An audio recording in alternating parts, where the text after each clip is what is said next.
So here now, Congressman Trey Gowdy, member of the Permanent Select Committee on Intelligence. Congressman, welcome. Good to have you here tonight. Yes, ma'am. Thank you. So you heard Senator Sessions' recusal today and watched him answer the questions. What questions do you have for him remaining? For him, probably not any, because I'm not a criminal investigator. So to the extent people are talking about false statements before Congress, I wouldn't have any. That was my old job. My new job is to provide oversight over investigations after they happen, which is why we met with Jim Comey this morning. But, you know, Attorney General Sessions incorrectly answered a question. That happens almost every day in Congress, and there aren't perjury referrals. People do make mistakes. I was struck listening to the intro, Martha, that it could not have been a campaign-related conversation if it took place on Capitol Hill. I don't know where the meeting with the Russian ambassador took place, but if it took place at the Capitol, it was in his office with two of his aides. Okay, well then you can't discuss politics, presidential or otherwise. That is yet a separate issue. So the Jeff Sessions I know has always been a rule follower. I don't think he's going to be talking about campaign-related matters on Capitol grounds. And if he said he forgot about it, he would be about the 1 millionth person who actually forgot about a fact. But here's why I think, you know, the whole thing is raising questions. And after I watched the news conference today, some of those questions arose. You know, it's the middle of the campaign. It's September. There's already all this discussion about hacking from Russia that surfaced during the DNC in the summer. So he says that the Russian ambassador called out of the blue and said, you know, I'd like to come in and talk with you. And he said yes. So just a few short months later in January, he describes a somewhat uncomfortable conversation. And he said he brought up things about the Ukraine that, you know, seemed to make the ambassador a little uncomfortable with his take on that idea. And then in January, he doesn't remember that conversation happening. And then after that, his aides don't say to him, you know, hey, after the testimony, we did have that meeting, remember? And there's no follow-up to the committee based on that recollection? Well, it's up to him. He's the one that gave the testimony before the Senate Judiciary Committee. It's up to him to clarify it. I'm just telling you, having been there for 6 years, almost every witness gets some fact incorrect. That is not tantamount to perjury.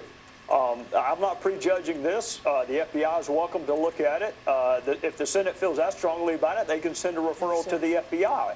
But simply making a factual error is not tantamount to perjury. All right, so the investigation is ongoing. You met with the FBI director this morning. I watched Congressman Schiff come out and speak about that earlier today. He said that, you know, the FBI has only given us a fraction of what they know here. He seemed very rattled that they're not sharing enough about whether or not there was collusion between the Trump campaign and the Russians. That is the main question. What's your takeaway? What are you able to share about that? I was in the same room for the same morning, and it is exactly the opposite.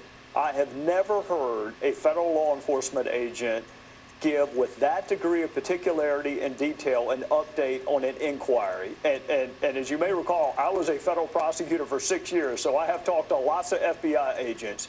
He went so far beyond what any other administration official has ever done, whether it's Eric Holder, Loretta Lynch, or his predecessor, Robert Mueller. They never gave us this level of detail and specificity. He bent over backwards, not just the DNC. I want to investigate all aspects of Russia, not just Podesta's email, everything. Hacking our infrastructure, attempts to hack the RNC, whatever they did, look at it. But Congress does not run parallel criminal investigations with the FBI. We're not equipped to do it. We're not supposed to do it. Jim Comey did more today to update us than I have ever had done in the 6 years I have been there. And for Adam to treat it that way, that dismissively, clearly he and I were in two separate rooms this morning. Very interesting. Just last question. John Brennan and Mr. Clapper both said that after the investigation, they were not able to see any evidence of collusion between the Trump campaign and the Russians, that they were trying to bring down Hillary Clinton's candidacy. Is there any new information that you got from Mr. Comey on that today?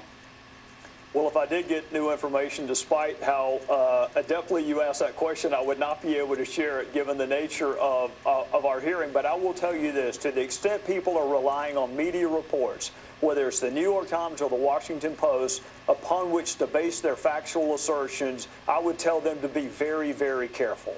I'm not going to say any more than that, other than the person leading the investigation on behalf of the United States government, the head of the FBI. Listen to what he has to say. Don't listen to anonymous sources who leak classified information, which, oh, by the way, is also against the law. Between Jim Comey and a reporter from the New York Times, give me Jim Comey. Thank you very much, Congressman Gowdy. Yes, Always good to ma'am. see you, sir.